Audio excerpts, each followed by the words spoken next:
Okay, we're back. So now we're going to glue our end caps to our couplings. I'll take some of this primer.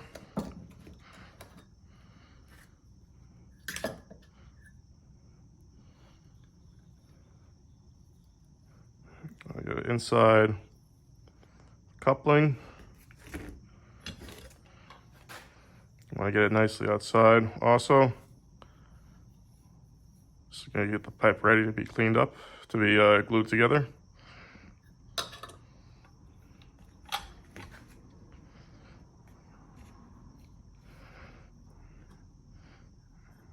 Take our glue.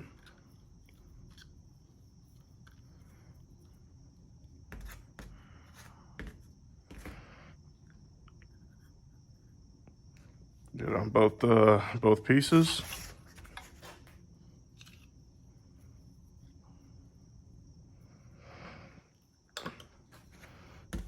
Then we join them together.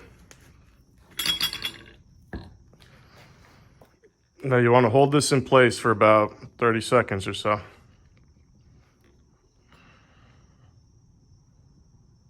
right, and I'll do the other one off camera.